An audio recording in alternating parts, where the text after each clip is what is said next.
To the point बात करेंगे बांग्लादेश के बारे में।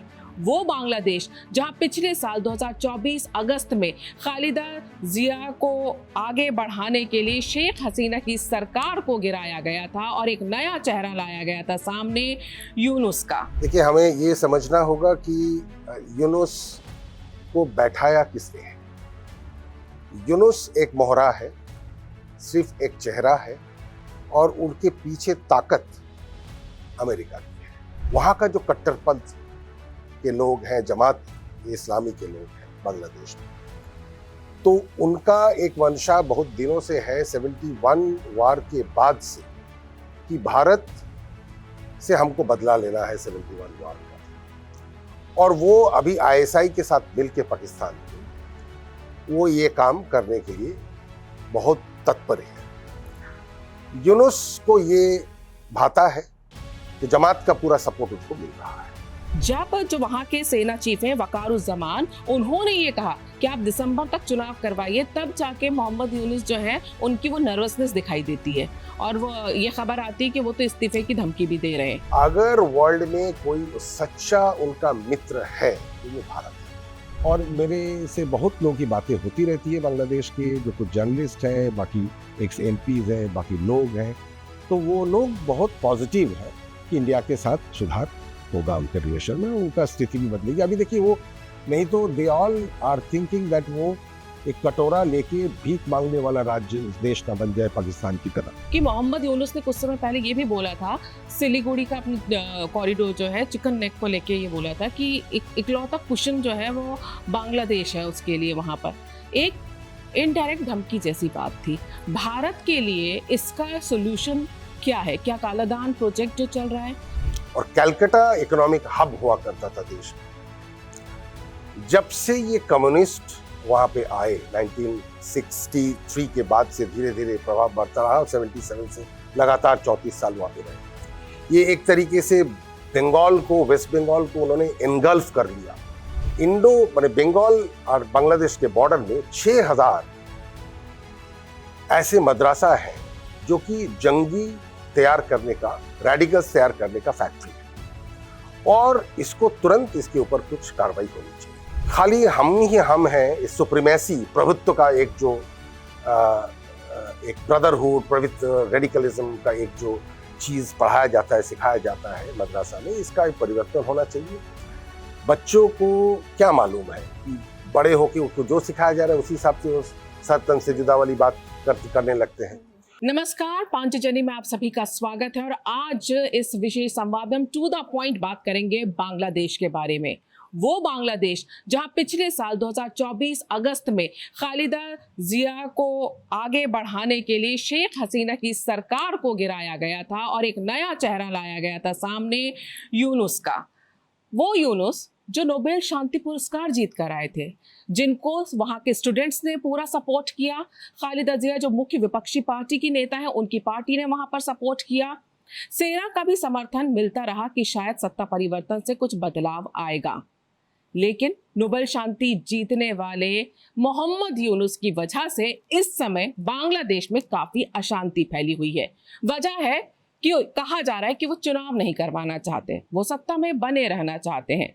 सपना खालिदा जिया का भी टूट रहा है और फिर स्टूडेंट आंदोलन के नाम से निकले जो नए नए नेता थे, उनके सपनों पर भी मोहम्मद यूनुस का ये सपना पानी फेर रहा है। साथ ही साथ वहां की सेना ने अब चेतावनी दे दी है मोहम्मद यूनुस सरकार को कि आपको चुनाव करवाने पड़ेंगे, जल्द से जल्द करवाने पड़ेंगे।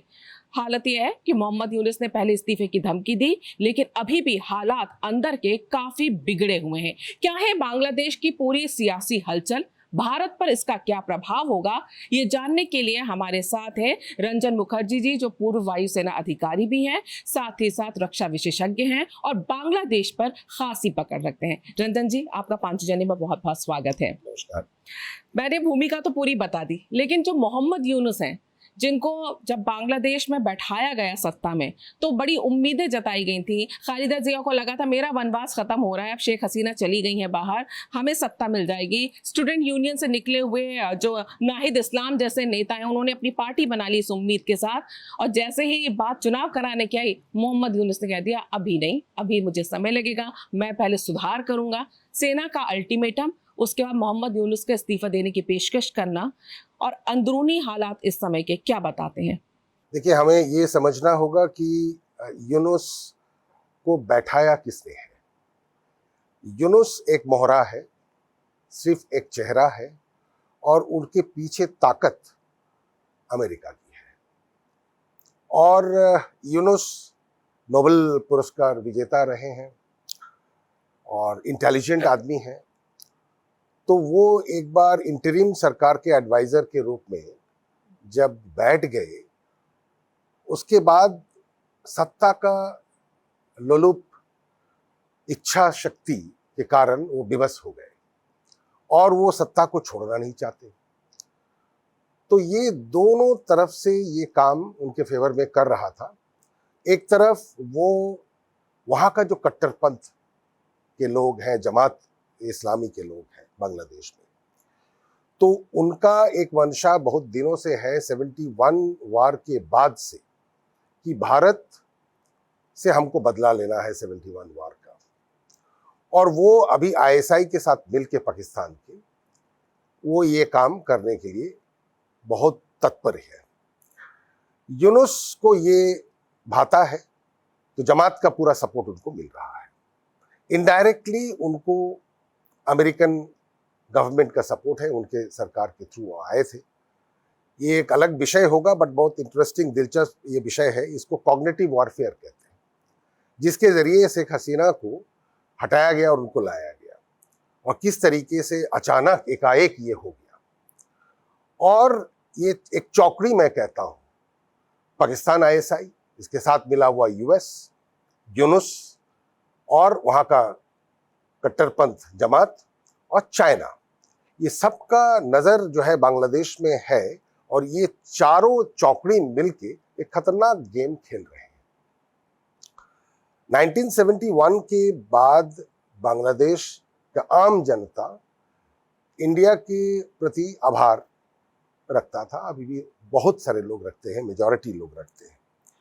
लेकिन धीरे धीरे ये जो यूथ जो पोस्ट 71 जन्म लिए हैं, जिनको 71 के एक्शंस क्यों हुआ था, क्यों मुजीबुर रहमान को, बंगबंधु को एक अलग राज्य बनाने के लिए, एक अलग देश बनाने के लिए भारत की मदद मांगनी पड़ी थी, और क्यों इंडियन आर्म फोर्सेस ने मुक्ति वाहिनी को हेल्प करके 71 क्रिएट किया, ये उनको जानकारी है नहीं। और वो इतिहास को मिटा देना चाहते हैं, क्योंकि देखिए एक लार्जर ब्रदरहुड या कम्युनिटी का पैगाम कट्टरपंथी रेडिकल्स देते हैं, और वही जमात वहाँ पे अभी कर रहा है। सो यूनुस एट द मोमेंट थोड़ा सा वीक विकेट में आ गया है। मेरा पर्सनल सूत्रों से, हवाले से जो खबर है वहाँ से, वो ये है कि वो ये भी कोशिश कर रहे थे कि वो देश छोड़ के भागे, और लेकिन किसी तरीके से आई थिंक कहीं से कुछ स्ट्रिंग्स पुल किया गया, उसके बाद वो अभी वहाँ पे बने हुए हैं। बट बांग्लादेश में लगभग 26 डिफरेंट पॉलिटिकल पार्टीज हैं। 26 में से 24 पार्टी इकट्ठा होकर लास्ट वीक उनको एक अल्टीमेटम दिया। साथ में बांग्लादेश के आर्मी चीफ ने, आर्म फोर्सेस ने भी उनको एक चेतावनी दी कि दिसंबर के महीने तक आप इलेक्शन घोषणा कीजिए। अच्छा, एक बात आप ये बताइए, जैसे कि आपने बताया कि उनको भागना पड़ा, आपके पास भले कितनी ही पॉलिटिकल ताकत हो, आपके पास, आप जैसे बता रहे हैं कि कट्टरपंथी वहाँ पर जो इस्लामिस्ट हैं उनका सपोर्ट यूनुस को है, लेकिन जब भी ऐसी बात होती है, जब तक आपके पास सेना का सपोर्ट ना हो, ये घबराहट जो सत्ता में बैठा होता है वो बनी रहती है। ये हमने पाकिस्तान में देखा है, इसी तरह की हम यहाँ पे सिचुएशन देख रहे हैं। जब जो वहाँ के सेना चीफ हैं वकारुज्जमान, उन्होंने ये कहा कि आप दिसंबर तक चुनाव करवाइए, तब जाके मोहम्मद यूनुस जो है उनकी वो नर्वसनेस दिखाई देती है, और वो ये खबर आती है कि वो तो इस्तीफे की धमकी भी दे रहे हैं। सेना की अगर बात की जाए, तो अगर हम बांग्लादेशी सेना की बात करें, जो पार्टियां हैं वो हमें पता है आईएसआई किस तरह से सपोर्ट कर रही है, या जो स्टूडेंट लीडर्स की आपने बात की, वो अपने राष्ट्रपिता को ही नहीं मानते, मुक्ति वाहिनी कैसे बनी थी, मुजीबुर रहमान के बुत गिरा दिए उन्होंने वहां पर, उनकी भी बात एक तरह से मानते हैं। लेकिन सेना वो जानती है कि किस तरह से बांग्लादेश बना है, वहाँ की सेना इस बात का क्या रिगार्ड रखती है। आप तो इतने साल वायु सेना में भी रहे, वहाँ के सैनिकों से आप मिलते हैं, तो वहाँ की सेना भारतीय सेना के बारे में किस तरह से सोचती है? देखिए, हमारे जो तीनों सेना के विभागे हैं, आर्मी, नेवी एंड एयरफोर्स के, तो बांग्लादेशी ऑफिसर्स रेगुलर हमारे संपर्क में आते हैं, ट्रेनिंग के दौरान भी जॉइंट ऑपरेशंस भी करते हैं। और एक साथ हमने बहुत लोगों से, जैसे मैं जब कैडेट था एयरफोर्स एकेडमी में, मेरे साथ 4 बांग्लादेशी ऑफिसर्स ट्रेन कर रहे थे। तो वहाँ की सेना को तो कंप्लीट चीज़ें पता है, इसीलिए देखिए कंप्लीटली उन्होंने अभी अल्टीमेटम यूनुस को दे दिया है। दे अंडरस्टैंड दैट अगर वर्ल्ड में कोई सच्चा उनका मित्र है तो वो भारत है। चाइना अपना फायदा देख रहा है, अमेरिका भी अपना फायदा देख रहा है। ये टोटल जो जर है इसका, ये सेंट मार्टिन इसका एक जर है। और सेंट मार्टिन को लेके जब बाइडेन सरकार ने इनके ऊपर प्रेशर दिया, हसीना जब उनके ऊपर एक्सेप्ट नहीं किया उनका pressure, saint Martin hand over करने के लिए राजी नहीं हुई, तब ये सत्ता परिवर्तन का उन्होंने गेम खेला। ये जो मोहम्मद यूनुस अपने जो एक तरह से कहें कि वो अड़े हुए हैं कि मैं अभी सुधार करूंगा, उनकी दलील यही है कि अभी मेरे को बांग्लादेश में सुधार करना है, तब जाके फिर मैं चुनाव कराऊंगा, और उसकी कोई डेडलाइन नहीं है सुधार की। कहा यह भी जा रहा है कि वो तो 5 साल तक बने रहना चाहते हैं। आपने जो बात की, क्योंकि सब जानते हैं जो बाइडन की सरकार जब थी यूएस में, उस दौरान ये सब कुछ हुआ है, और मोहम्मद यूनुस को इस सत्ता में बैठाने के पीछे कहीं ना कहीं वेस्ट का हाथ है, अमेरिका का हाथ है। अब जब पूरी तरह से सिनेरियो बांग्लादेश में बदल रहा है, तो मोहम्मद यूनुस को वेस्ट का साथ, अब वहाँ पे भी सत्ता बदल चुकी है, ट्रंप सरकार आ चुकी है। कहा यह भी जा रहा है कि यूएस वहाँ पर एड के नाम पर जो है, यूएन एड के नाम पे एक कॉरिडोर बनाना चाहते हैं जो उसी रखाइन से जाता है जहाँ से रोहिंग्या जो है बांग्लादेश में आते हैं, और वो भी एक खतरा है जो सेना को तो लग रहा है, लेकिन यूनुस जो है वो वेस्ट के हिसाब से चल रहे हैं। क्या एक ये वजह भी हो सकती है, बांग्लादेश की सेना और मोहम्मद यूनुस दोनों में से ज्यादा बांग्लादेश का भला कौन सोच रहा है? जो सुधार की बात कर रहे हैं या जो बदलाव की और चुनाव की बात कर रहे हैं? देखिए, मोहम्मद यूनुस एक बुजुर्ग व्यक्ति है, और मेरे दुआओं से तो वो 100 साल जिए, लेकिन समय उनके पास कितना है वो ऊपर वाला जानता है। बट वो जैसे मैंने कहा कि सत्ता के इतना करीब आके वो सत्ता भोग रहे हैं, तो सत्ता भोगना चाहते हैं। बांग्लादेश का जो लार्जर इंटरेस्ट है उसको वो नज़रअंदाज कर रहे हैं। हालांकि बांग्लादेश आर्मी जो है वो देश की प्रभुत्वता मेंटेन करने के लिए, उनका डेमोक्रेटिक नॉर्म्स मेंटेन करने के लिए प्रतिबद्ध है।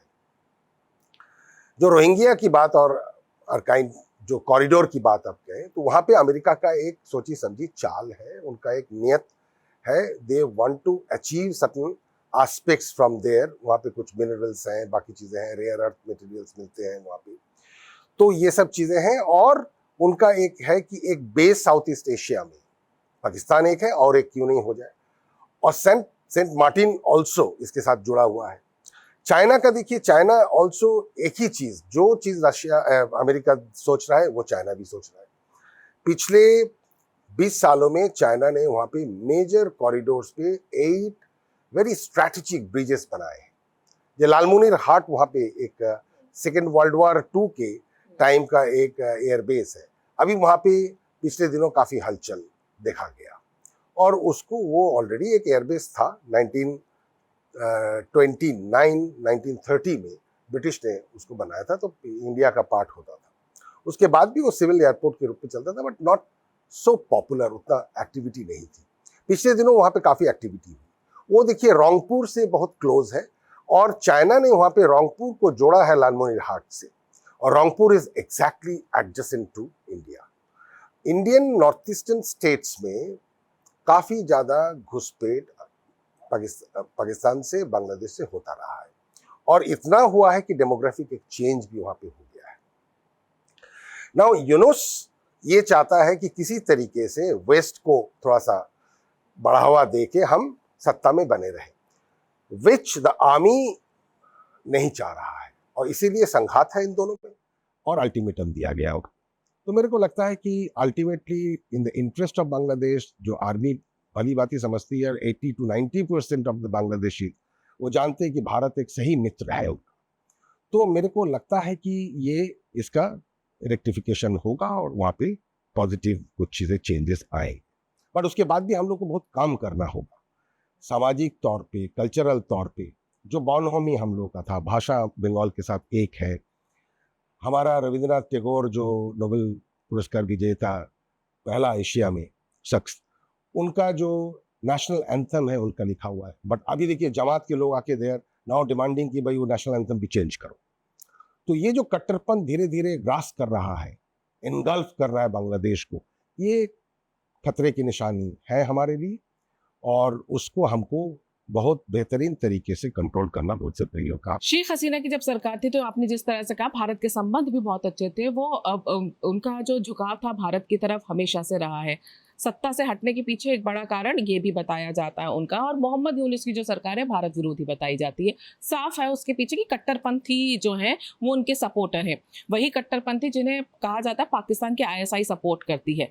भारत इस समय एक तरफ ऑपरेशन सिंदूर के बाद पाकिस्तान के साथ जो संबंध चल रहे हैं, और दूसरी तरफ ये मोहम्मद यूनुस की सरकार की वजह से बांग्लादेश के साथ जो संबंधों में एक तनाव आया है।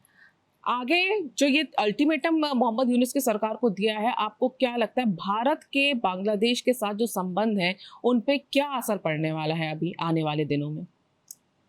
देखिए हमको प्रयत्न करना होगा, और हर एक स्तर पर, डिप्लोमेटिक स्तर पर, मिलिट्री के स्तर पर, पॉलिटिकल स्तर पर हमको एक्टिविटीज और रिलेशनशिप मेंटेन रखना होगा, सोसाइटी टू सोसाइटी और डिप्लोमेटिक चैनल्स के साथ, पॉलिटिकल चैनल्स के साथ जो हम लोग कोशिश कर रहे हैं। तो मेरा मानना ये है कि ये एक टेम्पररी फेज है बांग्लादेश में, और सच कहें तो 15 साल शेख हसीना ने वहाँ पे रूल किया। उनके लास्ट 2-3 सालों में कुछ तो गलतियां उन्होंने की। नेपोटिज्म और करप्शन, ये दो बड़ी गलतियां उन्होंने करते आए। कई बार इंगित भारत से गया उनके पास, बट वो ऐसा एक चीज होता है कि नजरअंदाज कर दी उन्होंने, और उनका खामियाजा उनको भुगतना पड़ा। But I am very confident that ये इस पे सुधार आ जाएगा, एंड स्पेशली अभी जो रवैया है आर्मी की, और धीरे धीरे बांग्लादेश का आम जनता जो है इसके ऊपर जागरूक होगी, और कट्टरपंथ वहाँ पे हारेगा।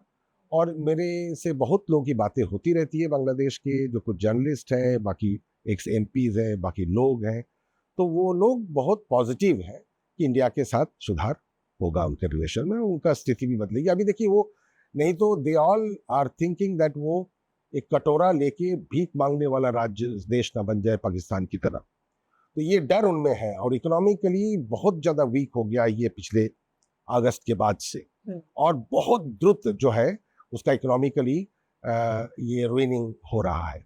तो इसको रोकना बहुत ज़रूरी है।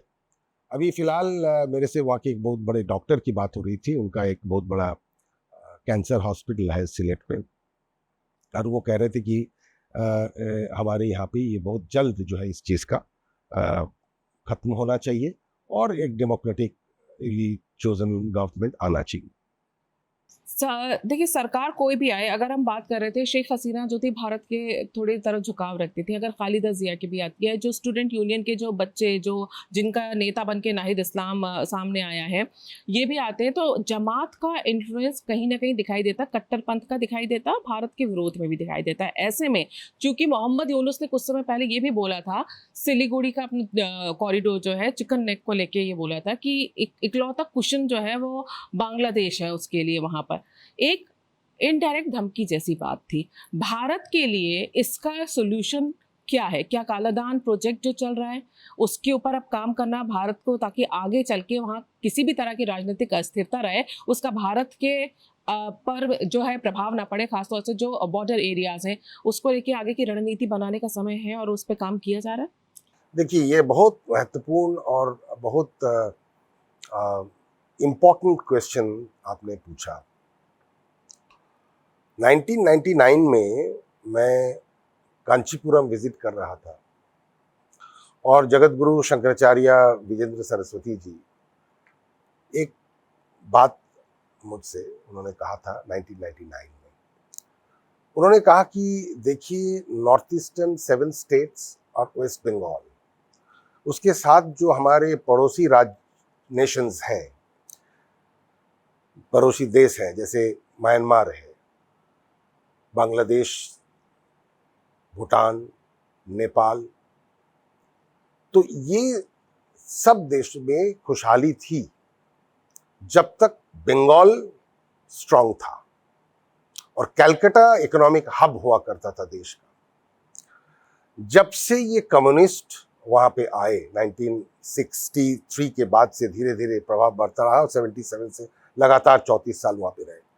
ये एक तरीके से बंगाल को, वेस्ट बंगाल को उन्होंने एनगल्फ कर लिया और पूरी की पूरी मानसिकता चेंज हो गई वहां की और इकोनॉमी ध्वस्त हो गया, इंडस्ट्री खत्म हो गया और चारों तरफ इनकी यूनियनबाजी और धरना अराजकता फैल गया।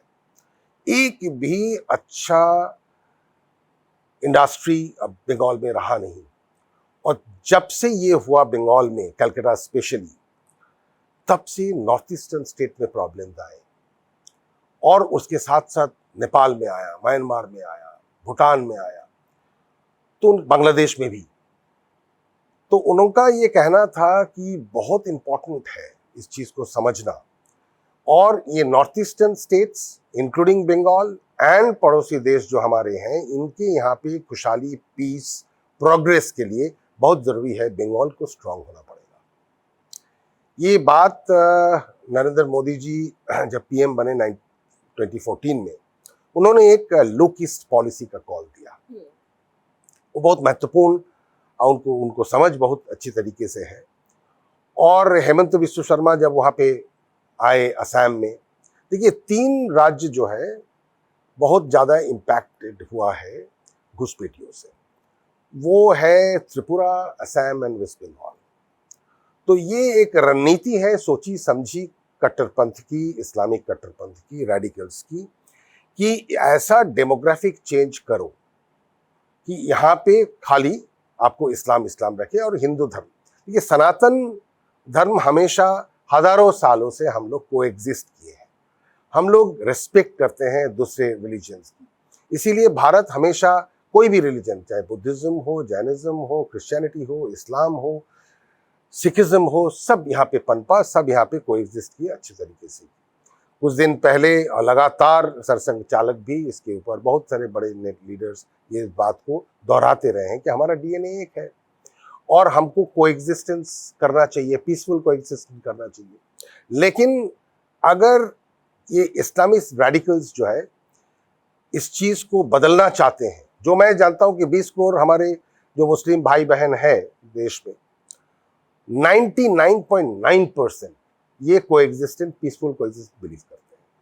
ये 1% जो खुराफाती ब्रदरहुड रेडिकल्स हैं, ये हमेशा कुछ खिचड़ी पुलाव पकाते रहते हैं और ये एक अराजकता, अशांति का एक माहौल पैदा करना चाहते देश में, अपने स्वार्थ को चरितार्थ करने के लिए।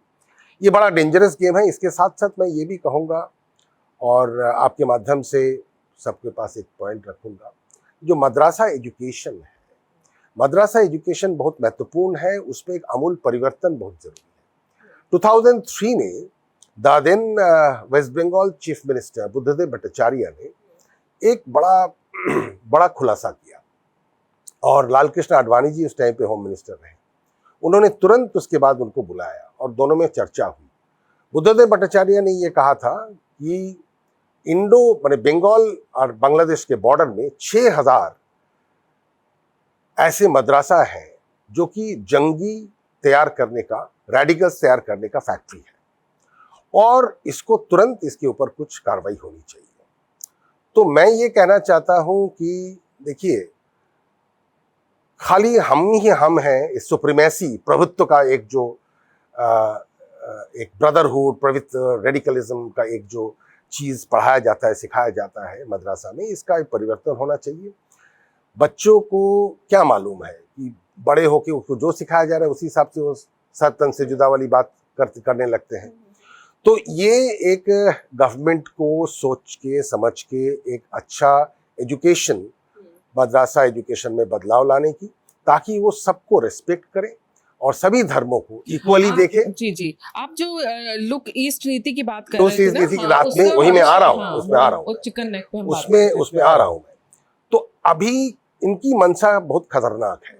इनकी मंशा ये है कि आईएसआई और जमात बांग्लादेश में इकट्ठा होकर काम कर रहे हैं। उनका यहाँ पे स्लीपर सेल्स चल रहे हैं। बंगाल में चल रहा है, असम में कुछ चल रहा है, कुछ कंटेन किया है हेमंत बिश्व शर्मा ने, बट अभी भी चल रहे हैं, त्रिपुरा में चल रहे हैं। अगर वो कोई हिंसा भड़काते हैं और एक law and order issue create करते हैं, तो यहाँ के जो लोग उनके समर्थक हैं वो हिंसा को बढ़ावा देंगे और यहाँ पे इंडियन गवर्नमेंट को, इंडियन लोगों को क्षति पहुंचेगी। देखिए, हम लोग भली भांति जानते हैं, जब भी लॉ एंड ऑर्डर एक इशू आता है, जो स्टेट गवर्नमेंट है, जो डीएम होता है नीचे स्तर पे, जिला स्तर पे, चीफ सेक्रेटरी हुआ, सीएम हुआ स्टेट लेवल पे, वो लोग जब देखते हैं कि स्टेट पुलिस द्वारा एक चीज को कंट्रोल नहीं किया जा रहा है, तब वो आर्मी को बुलाते हैं। लेकिन वी मस्ट अंडरस्टैंड दैट जब तक ये प्रक्रिया होता है, ये 6 से 8 घंटा का डिले होता है, तब तक मान लीजिए बहुत भयंकर एक परिस्थिति हो सकती है। तो हमने पंजाब के और कश्मीर से हमको इतिहास से सीखना चाहिए और मेरा तो ये मानना है कि अभी से चौकन्ना सबको रहना चाहिए। स्टेट गवर्नमेंट को, वेस्ट बंगाल गवर्नमेंट काफ़ी चौकन्ना है, असम की गवर्नमेंट भी चौकन्ना है, और साथ साथ जो सेंट्रल पुलिस फोर्सेस हैं वो लोग रेगुलर फ्लैग मार्च करें और जनता को आगाह करें कि इफ कोई आप बर्बादी के काम करेंगे, कोई देश को नुकसान पहुंचाने का काम करेंगे, अशांति फैलाने का काम करेंगे, आपको सीधी सीधी जेल। और जो लोग वहां पे देखिए इतना घुसपैठिया आ गए हैं, उनकी जैसे धीरे धीरे दिल्ली से भी बहुत लोगों को, बांग्लादेशियों को पकड़ा जा रहा है। तो एक नेक्सस बना हुआ है ताकि आसानी से उनको आधार कार्ड और कोई भी पहचान पत्र बन जाता है। उस नेक्सस को तोड़ना और उसके खिलाफ काम करना, उसको वापस भेजना, डिपोर्ट करना, देखिए ये बहुत जरूरी है। जब ट्रंप आया, इन स्पाइट ऑफ सब दोस्ती वगैरह, जो इलीगल इमिग्रेंट्स थे इंडिया के, वो कई देश को सब उन्होंने भगाया वहां से। तो हम क्यों नहीं कर रहे? हमारा टाइम आ गया कि करना है। चिकन नेक को अगर बचाना है तो एक तो मैं कहता हूं कि चिकन नेक को वाइडन करो। 71 में we cannot go back, but उस टाइम पे बहुत राइट टाइम था उसको वाइडन करना। चिकन नेक का देखिए जो विड्थ है करीब 65 टू 72 किलोमीटर है, उसको एक्चुअली मिनिमम 100 किलोमीटर करना चाहिए हमको। तो अभी बातचीत के जरिए, डिप्लोमेटिक तरीके से, पॉलिटिकल तरीके से, मिलिट्री तरीके से, सब तरीके से तय करके हमको इस चीज़ को वाइडन करना का ये हमारा लक्ष्य होना चाहिए। और इमीडिएटली जो पीएम साहब का एक लोकिस्ट पॉलिसी था, जिस बात को शंकराचार्य ने 99 में बार बार और बाद में दोहराते रहे हैं, कांचीपुरम के शंकराचार्य जी ने, कि लोग ईस्ट को हमको बहुत सारी वहाँ पे पॉसिबिलिटीज है, टूरिज्म से लेके बाकी चीज से लेके, खनिज पदार्थ बहुत है, इंडस्ट्री लग सकता है, बहुत कुछ हो सकता है। तो वो हमको उस चीज को स्ट्रेंथन करना, घुसपैठियों को बाहर करना और बहुत सख्ती से वहाँ पे पेश आना, लॉ एंड ऑर्डर सिचुएशन को स्ट्रेंथन करना, ये स्टेट गवर्नमेंट की, सेंट्रल गवर्नमेंट की प्रायोरिटी होनी चाहिए। बिल्कुल। अगर लुक ईस्ट नीति के तहत हम अगर 2014 के बाद से देखें तो जितना डेवलपमेंट कनेक्टिविटी का काम जो 7 सिस्टर्स में जो हमारे जो पूर्वोत्तर राज्य हैं वहाँ पर हुआ है, वो शायद पिछले आज़ादी के बाद से कभी भी नहीं हुआ। और उसके पीछे की वजह यही है कि उन राज्यों को ताकतवर बनाना है, क्योंकि वहाँ पर एक तरफ चाइना भी है, दूसरी तरफ बांग्लादेश से आने वाले घुसपैठिए भी हैं, तो वो काम चल रहा है। पर अगर आखिरी सवाल यही है कि अगर आज के सिनेरियो में अगर हम देखें तो बांग्लादेश की राजनीतिक अस्थिरता जो बनी हुई है, वो परिस्थितियाँ भारत के लिए कैसी हैं और आने वाले समय में भारत को किन चीज़ों का ध्यान रखना चाहिए? देखिए, ये परिस्थितियां जो अभी वर्तमान बांग्लादेश में है वो मंगलमय नहीं है हमारे लिए। तो वो मंगलमय बनाना हमारा कार्य है। और जैसे कि मैंने पहले कहा, उसके लिए हमको सामाजिक स्तर पे, डिप्लोमेटिक स्तर पे, पॉलिटिकल स्तर पे काम करना है, जो काम हो रहा है। मैं आग्रह और ये करता हूं कि सामाजिक स्तर पे और कल्चरली हम लोग कनेक्टेड हैं, तो वो कनेक्ट हमको और बढ़ाना चाहिए। एक जो बंधुत्व हम लोगों का है, फ्रेंडशिप है, कल्चरली उस चीज़ को स्ट्रेंथन करना चाहिए। और मेरे हिसाब से इलेक्शन हो, उस पर खालिदा जिया आए या अवामी लीग आए, कोई फ़र्क नहीं पड़ता। इतिहास से वो भी सीखे होंगे जैसे हम सीख रहे हैं। तो 2001 से 2006 तक जब खालिदा जिया का गवर्नमेंट था, वो थोड़ा सा हॉस्टाइल हो गया था इंडिया के प्रति, बट मुझे पूरा उम्मीद है कि अब वो सिचुएशन दोहराएगा नहीं। और पीएनपी आए, आवामी लीग कोई भी आता है, तो वो भारत के साथ मित्रता बनाए रखेगा और उसी ने उसकी भलाई है। ये आम जनता बांग्लादेश को पता है। लेकिन इंडिया के हमारे ये जो 3 स्टेट्स हैं, mainly bordering Bangladesh, Tripura, Assam and Bengal, हमको चौकन्ना रहने की ज़रूरत है, स्टेट गवर्नमेंट को, सेंट्रल गवर्नमेंट को, और ताकि एक अराजकता का आशंका तो है, वो पहले से अगर हम सेफगार्ड लेंगे और प्रस्तुत रहेंगे तो बेहतर हो। बिल्कुल जी। रंजन मुखर्जी जी, आपने पूरी जानकारी दी इस बारे में, बांग्लादेश के राजनीतिक अस्थिरता और राजनीतिक हालातों के बारे में, उसके लिए आपका बहुत बहुत धन्यवाद। हम अपने दर्शकों को बता दें, बांग्लादेश के राजनीतिक हालातों पर तो हमने बात की, लेकिन अगली बार हम आपके लिए एक विशेष कार्यक्रम लेकर आएंगे जिसमें हम बात करेंगे बांग्लादेश के हिंदुओं की, चाहे पार्टी कोई भी रही हो। आजादी के बाद से बांग्लादेश में हिंदुओं के हालात कभी अच्छे नहीं रहे हैं। आखिर क्या है वहां के हिंदुओं का भविष्य और कैसे वहां के हिंदुओं को रहना पड़ता है और उनके लिए क्या किया जा सकता है, इस पर हम चर्चा करेंगे अगले संवाद में। लेकिन आप हमारे साथ बने रहिए और इसी तरह की खबरों को देखने के लिए आप हमारे चैनल को सब्सक्राइब जरूर करिए और शेयर जरूर करिएगा। धन्यवाद।